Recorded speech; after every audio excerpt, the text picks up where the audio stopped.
کیا مطلب کہ یہ آپ کو شریعت سے ہٹانا چاہتے ہیں. جب آپ شریعت سے ان کی وجہ سے بالفرض اگر ہٹ گئے تو نبی کا ہر عمل اس کی نسبت اللہ کی طرف ہوتی ہے. تو نتیجہ کیا نکلے گا؟ اے محمد صلی اللہ علیہ وسلم، اگر آپ ان کی باتوں میں آ کے شریعت سے ہٹ گئے اور کچھ ان کی مان لی آپ نے، تو یہ ایسے ہوگا جیسے آپ ہم پر جھوٹ گھڑ رہے ہیں. کیونکہ آپ تو پیغمبر ہیں، تو پیغمبر جو عمل کرتا ہے اس کی نسبت اللہ کی طرف ہوتی ہے. تو آپ ہماری مرضی کے بغیر کوئی عمل کریں گے تو ہماری طرف نسبت ہوگی. لوگ کہیں گے دیکھو اللہ نے پیغمبر کو اس بات کا حکم دیا ہے، تو یہ ہم پر جھوٹ باندھنا کہلائے گا. یعنی اس میں پیغمبر کو اور زیادہ پکا کیا جا رہا ہے کہ آپ نے ان کی طرف مائل ہونے کا تصور بھی نہیں کرنا ہے.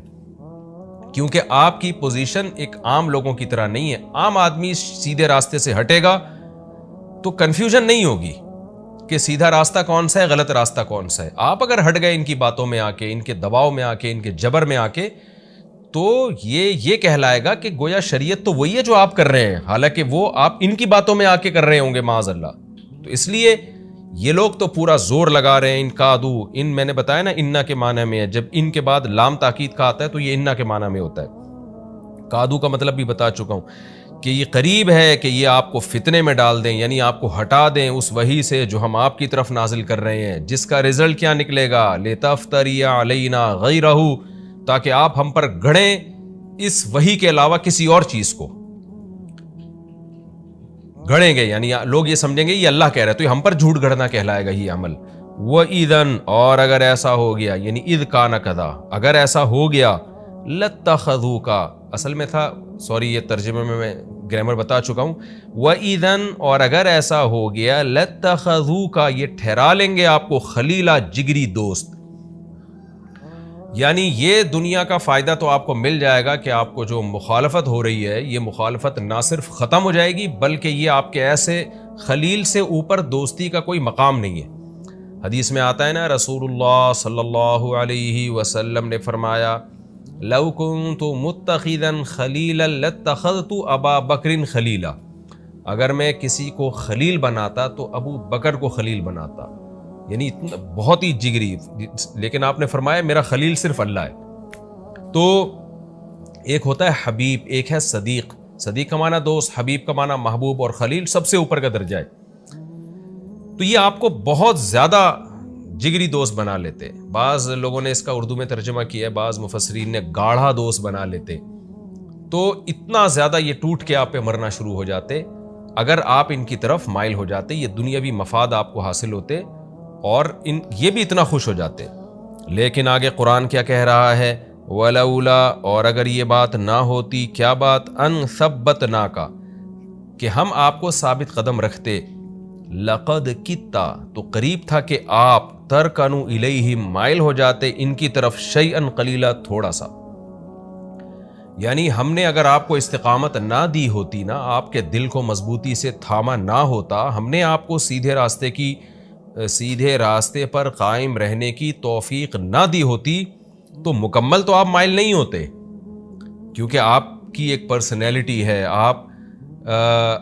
آپ صادق اور امین سے مشہور ہیں، آپ اپنے ویژن سے ہٹنے والے نہیں ہیں. لیکن ان کا جو وار ہے نا، اور ان کی سازشیں اتنی خطرناک ہے کہ کچھ نہ کچھ تو آپ کا بھی میلان ہو جاتا. لیکن ہم نے کیا کیا ہے؟ آپ کو بھی ثابت قدم رکھا اس پر، اور آپ کو بھی سیدھے راستے پر ہم نے مضبوطی سے جما دیا. یعنی ہماری توفیق بھی اس میں شامل حال ہے کہ ہم نے آپ کو ان کی طرف مائل ہونے نہیں دیا. جیسے کہ قرآن میں دوسری مقام پر آتا ہے نا، وَإِن كَانَ مَكْرُهُمْ لِتَزُولَ مِنْهُ الْجِبَالُ، انہوں نے آپ کے خلاف ایسی سازشیں کی ہیں کہ اگر یہ سازشیں پہاڑ کے خلاف ہوتی تو پہاڑ اپنی جگہ سے ہل جاتے. ایسی سازشیں انہوں نے آپ کے خلاف کی ہیں کہ آپ اپنے مشن سے ہٹ جائیں. تو ہم نے آپ کو ثابت قدم رکھا ہے، اگر ہم نہ رکھتے تو کچھ نہ کچھ آپ کا بھی ان کی طرف میلان ہو جاتا. اذن، اگر ایسا ہو جاتا، یعنی آپ ان کی طرف تھوڑا سا بھی مائل ہو جاتے، لَأَذَقْنَاكَ، تو ہم آپ کو ذائقہ چکھاتے ضعف الحیات، دنیا کے کبھی دگنا. یعنی دگنا سے مراد یہاں دگنا عذاب ہے کہ دنیا کا، یعنی اس زندگی میں بھی دگنا عذاب ملتا. وضعف الممات، اور موت کا عذاب بھی دگنا. موت سے مراد ہے کہ موت کے بعد جو عذاب ہوتا ہے، برزخ کا عذاب، میدان حشر کا عذاب، جہنم کا عذاب. تو آپ کو ڈبل عذاب ہوتا دنیا میں بھی اور آخرت میں بھی. ثم پھر اس کے بعد لا تجدو اے محمد صلی اللہ علیہ وسلم آپ نہیں پاتے لکا اپنے لیے علینا ہمارے خلاف نصیرہ کوئی مددگار جو ہم آپ کو ہمارے عذاب سے بچا لیتا. یعنی اس میں پیغمبر کا مرتبہ بیان کیا جا رہا ہے کہ ہم نے پیغمبر صلی اللہ علیہ وسلم کو سیدھے راستے پر چلنے کی توفیق دی اور ان کا مکر و فریب اتنی زیادہ سازشیں اور اتنا دباؤ محمد صلی اللہ علیہ وسلم پر کہ اللہ کہتے ہیں اگر ہم آپ کو توفیق نہ دیتے تو ہم نہیں کہتے کہ آپ پورا مائل ہو جاتے, کچھ نہ کچھ تو آپ کا میلان ہونا تھا ان کی طرف, کچھ نہ کچھ تو آپ ان کی باتوں میں آ جاتے, دباؤ میں آ کے, جبر میں آ کے, لیکن ہم نے آپ کے دل کو مضبوطی سے تھام لیا.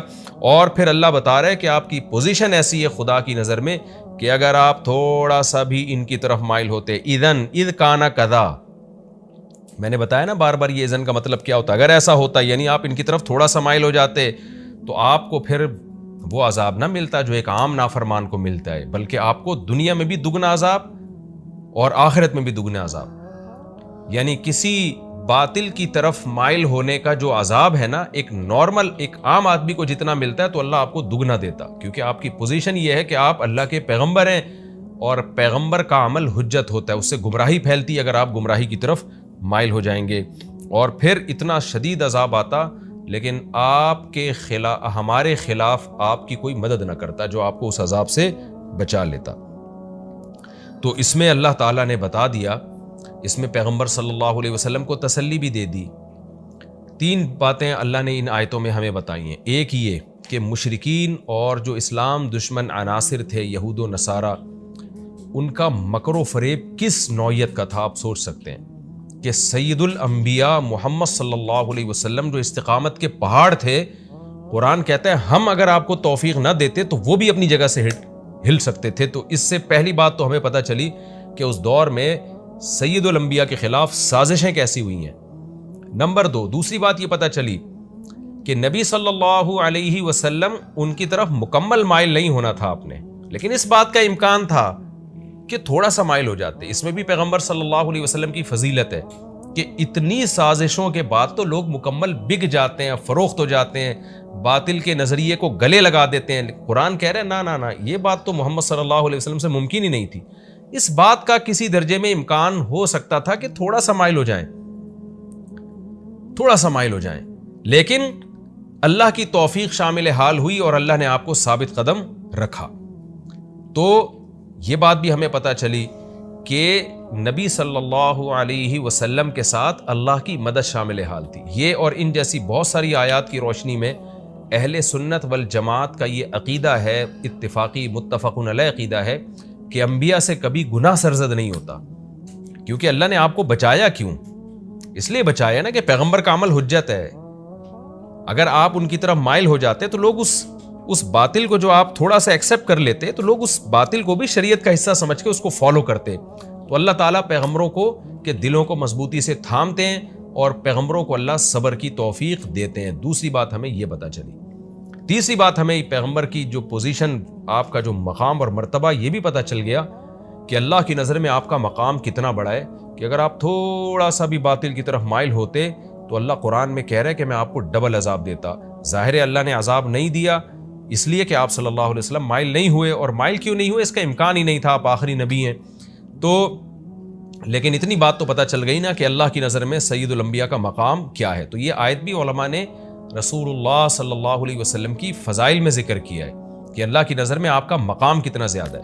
اس کی مثال ایسے ہے جیسے آپ کا کوئی بہت خاص ہو جس کو آپ نے خاص عہدہ دیا ہوا ہو, آپ اس کو کہتے ہیں کہ بھائی اگر تم نے کوئی غلطی کی تو میں تمہیں نہیں چھوڑوں گا. تو صورتاً تو یہ دھمکی ہے, لیکن دوسرے یہ بھی سمجھ رہے ہوتے ہیں کہ بھائی اس آدمی کی نظر میں اس کا مقام کیا ہے. اور ویسے ہی کوئی آدمی اٹھ کے آپ پہ جھوٹ باندھتا پھرے, کچھ الٹا سیدھا کرتا رہے, تو آپ اس کی بات کو ویلیو ہی نہیں دیتے ہیں. اب لوگ کہیں گے بھائی اس کو تو دھمکیاں مل رہی ہیں, اس کو دھمکی نہیں مل رہی, اس سے تو یہ پتہ چلتا ہے کہ جس کو دھمکی نہیں مل رہی وہ عالی مقام ہے, اور جس کو دھمکیاں مل رہی ہیں وہ کم درجے کا ہے. نا اس سے یہ پتہ چل رہا ہے کہ جس کو دھمکی نہیں دی جا رہی نا تو اس کی ویلیو ہی نہیں ہے خدا کی نظر میں, اس کی ویلیو نہیں ہے, اس کے عمل کو ہم اپنی طرف منسوب ہی نہیں کر رہے. جس کی ویلیو ہے اس کا ثواب بھی زیادہ اور اس کا عذاب بھی زیادہ. تو اللہ تعالیٰ نے پیغمبر صلی اللہ علیہ وسلم کو بچایا، اس آیت سے ہمیں بھی پتہ چلتا ہے۔ 3 مضامین ہمیں پتہ چلتے ہیں اس سے، اور یہ بھی ہمیں پتہ چلتا ہے بہت اہم کہ اللہ کی توفیق اللہ سے مانگنی چاہیے۔ بہت سے لوگ اپنے اوپر اعتماد کرتے ہیں اور کہتے ہیں، بڑی بڑی دعوے کرتے ہیں کہ ہمیں باطل اپنے راستے سے ہٹا نہیں سکتا، ہم جھک نہیں سکتے، ہم بک نہیں سکتے۔ بھائی آپ اللہ سے دعا مانگے، اللہ تو مجھے سیدھے راستے پہ چلنے کی توفیق دے۔ اپنے اوپر کبھی اعتماد نہ کیا جائے۔ جب اللہ اپنے حبیب صلی اللہ علیہ وسلم سے یہ کہہ رہے ہیں کہ اے پیغمبر اگر ہم آپ کو ثابت قدم نہ رکھتے تو آپ ان کی طرف مائل ہو جاتے، تو میں اور آپ کس کھیت کی مولی ہیں بھائی، ہماری اور آپ کی کیا اوقات ہے۔ جیسے اللہ نے موسیٰ علیہ السلام کی ماں کے بارے میں کہا نا قرآن میں کہ موسیٰ کی ماں کو ہم نے کہا کہ اس بچے کو صندوق میں ڈال دو، اور پھر فرعون کے پاس سے فرعون کے محل سے وہ صندوق نکلا، وہاں سے بچہ نکلا، تو موسیٰ کی ماں پریشان ہو گئی کہ میرا بچہ فرعونیوں کے پاس پہنچ گیا۔ اب بتا دینے میں نقصان تھا، بتا دیتی وہ قتل کر دیتے۔ تو قرآن کیا کہہ رہا ہے، وَلَوْلَا أَرَّبَطْنَا عَلَىٰ قَلْبِهَا، اگر ہم موسیٰ کی ماں کے دل کو مضبوطی سے تھام نہ لیتے تو قریب تھا کہ ان کا عادت لتبدی بھی، وہ جا کے بتا دیتی میرا بچہ ہے۔ تو اللہ نے آپ کے دل کو مضبوطی سے تھاما۔ تو صبر کی توفیق اللہ کی طرف سے ملتی ہے، لہذا اس کی دعائیں ہمیں اللہ ہی سے مانگنی چاہیے۔ آگے قرآن کہتا ہے وَإِن كَادُوا لَيَسْتَفِزُّونَكَ مِنَ الْأَرْضِ لِيُخْرِجُوكَ مِنْهَا، قریب ہے کہ یہ لوگ آپ کو پھسلا دیں، ورغلا دیں زمین سے آپ کے قدم اکھاڑ دیں۔ قریب ہے یہ بات، یعنی یہ مقصد یہ ہے کہ مکہ یعنی الف لام ہے نا، الارض مخصوص زمین، اس سے مراد مکہ ہے۔ لیخرجوک منہا، تاکہ آپ یہ آپ کو نکال دیں مکہ سے، یعنی قریب ہے یہ بات کہ یہ لوگ آپ کے قدم مکہ سے اکھاڑ کے، جو آپ کا وطن ہے جس میں آپ کی ہمیشہ زندگی گزری، جس سے آپ کو بے پناہ محبت، اور اسماعیل علیہ السلام سے لے کے آپ کے سارے باپ دادا یہیں پر چلے آ رہے ہیں، تو ظاہر ہے اس سے نکالنا تو ایسے ہی ہے نا جیسے قدم کا اکھاڑ دینا۔ تو قریب ہے یہ لوگ کہ آپ کو یہاں سے نکال دیں۔ وَإِذًا، اور اگر ایسا ہوا، لَا يَلْبَثُونَ خِلَافَكَ، تو یہ نہیں رہیں گے آپ کے پیچھے الا قلیلا، مگر تھوڑا عرصہ، یعنی اللہ ان کو بھی یہاں سے نکالے گا، پھر ان کو رسوا کرے گا۔ چنانچہ ایسے ہی ہوا، انہوں نے رسول اللہ صلی اللہ علیہ وسلم کے قتل کا پروگرام بنایا، اور آپ صلی اللہ علیہ وسلم کو بالآخر مکہ سے نکلنا پڑا جان بچانے کے لیے۔ تو مشرکین ہی اس نکلنے کا سبب ہوئے، اور اللہ فرماتے ہیں بہت جلد میں ان سے انتقام لوں گا، ان کو بھی نکالوں گا۔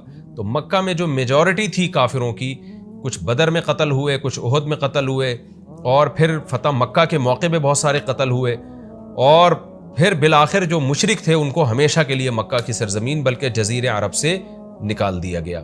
آگے اللہ فرماتے ہیں سنت من قد ارسلنا، یہ طریقہ ہے ہمارا ان پیغمبروں کے ساتھ جن کو ہم نے بھیجا قبل کا، آپ سے پہلے، من رسولنا، اپنے پیغمبروں میں سے، یعنی جتنے پیغمبر ہم نے پہلے بھیجے ہیں ان کے بارے میں ہمارا طریقہ یہی رہا ہے ہمیشہ۔ وہ طریقہ کیا رہا ہے کہ جس پیغمبر کو قوم نے نکالا ہے نا بستی سے، تو وہ قوم پھر پیچھے بچی نہیں ہے، یا تو صراحتاً نکالا ہو یا نکلنے پر مجبور کیا ہو۔ ابراہیم علیہ السلام نے جو اپنی قوم کو چھوڑا نا، تو اپنی مرضی سے چھوڑا، سلام علیک، اے ابا آپ پر سلامتی ہو، اور میں اپنی بستی کو چھوڑ کے جا رہا ہوں۔ وہ تو اپنی مرضی سے نکلے تھے۔ لیکن من حیث القوم، کسی قوم نے اگر پیغمبر کو نکالا تو اللہ فرماتے ہیں وہ قوم پھر زندہ نہیں رہی ہے، اس قوم کو میں نے چھوڑا نہیں ہے، اس قوم پر دنیاوی یا اخروی عذاب آیا ہے، تو یہ ہمیشہ آتا رہا ہے، تو آپ کی قوم کے ساتھ بھی ایسا ہوگا۔ وَلَا تَجِدُوا لِسُنَّتِنَا تَحْوِيلًا، اور آپ ہماری سنت میں تحویل نہیں پائیں گے۔ ایک ہوتا ہے تبدیلا، ایک ہوتا ہے تحویلا، کہ تبدیلی کا مطلب یہ کہ سنت تبدیل نہیں ہوگی، جیسے طریقہ رہا ہے وہی رہے گا۔ تحویل کا مطلب ہوتا ہے کہ تحویل کہتے ہیں پلٹنا، ایسا نہیں ہوگا کہ کسی اور پر عذاب آنا ہو اور ان کے بدلے کسی اور پر آ جائے، یعنی تحویل نہیں ہوگا، حوالہ نہیں ہوگا۔ حوالہ آپ نے لفظ سنا ہوگا نا عربی میں، کہ ایک کا قرضہ کسی اور پہ ڈال دیا جائے اور وہ اس کے حوالے کر دیا جائے، تو تحویل اسی سے نکلا ہے۔ ایسا بھی نہیں ہو سکتا کہ اللہ کی طرف سے کہ ایک عذاب کسی قوم پر آنے والا ہو اور وہ تبدیل ہو کر دوسری قوم پر آ جائے، ایسا نہیں ہوگا۔ لہذا مشرکین مکہ پورا زور لگا رہے کہ کسی طریقے سے آپ کو مکہ سے نکلنے پر مجبور کریں، لیکن اگر ایسا ہوا تو کچھ وقت کے بعد ان پر بھی اللہ کی طرف سے عذاب آئے گا، اور یہ بھی یہاں قدم جما نہیں سکیں گے مکہ میں، ان کے ہاتھ میں بھی مکہ رہے گا نہیں۔